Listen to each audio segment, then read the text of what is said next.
Hello and welcome to this episode of the International Daily Roundup. Take a look at the top stories of the day.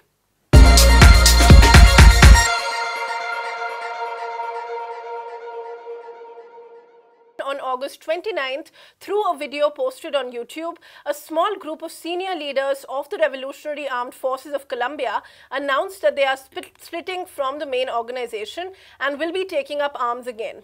They announced in the beginning of a new stage of the armed struggle in response to the betrayal by the Colombian state and the peace agreements signed in 2016. The president of the political party of FARC, the Common Alternative Revolutionary Force, Rodrigo Londoño, condemned the split, reiterating that more than 90% of the former guerrillas remain committed to the peace process. He said, and I quote, "The great majority remain committed to what has been agreed. Despite the obstacles and difficulties ahead, we are with peace." In this regard, the Colombian president, Iván Duque, asked the Attorney General to issue arrest warrants for the dissidents who announced their return to the armed struggle. Among those taking up arms include Hernan Dario Velquez, Santrich and Velazquez have ongoing cases against them before the Special Jurisdiction for the Peace. The JEP establishes a court to investigate, judge and sentence all those considered responsible for the crimes committed during the war between the guerrilla group and the Colombian government. The peace agreements between the FARC and the Colombian government under the former president Juan Manuel Santos was signed in November 2016 in Havana in Cuba. It stipulated the demobilization and disarmament of more than 13,000 guerrilla fighters and helped put an end to the 5-decade war between the guerrilla forces and the Colombian security forces.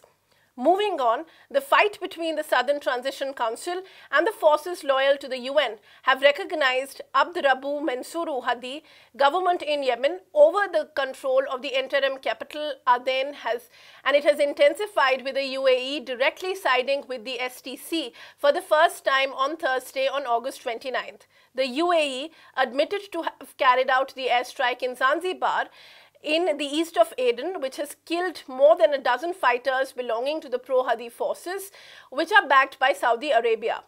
Through the war over the city is still on, Hadi government forces have lost control over the city for the second time this month. On Wednesday, on August 27, the Hadi forces had claimed that they had recaptured the city. However, this control did not last even for a day, and the STC was back in control on August 29th. The pro-Hadi and Saudi-backed forces had lost the city to the STC, their former partner in coalition in the war against the Houthis, on August 11th. This was after the STC had blamed the Hadi government of conspiring against them with the Islah, which is an Islamist party and a part of the Saudi-led coalition with whom the STC has strong differences.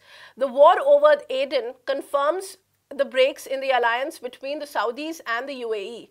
The UAE has not only announced to withdraw its forces from Yemen, it has also started a rapprochement with Saudi's arch-rival Iran.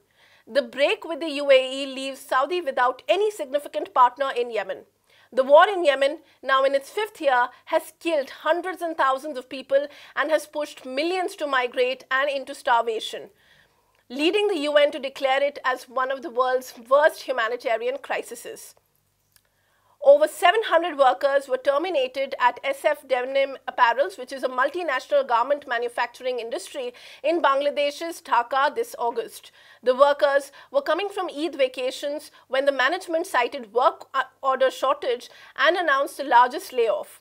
The decision was invoked in condemnation, and unions are planning to resist this exploitation. In the first week of August, 5 more workers were terminated in a similar manner after they tried to mobilize workers to form a union. Workers are complaining that they were provided no prior information when they returned to the factory to work on August 18th.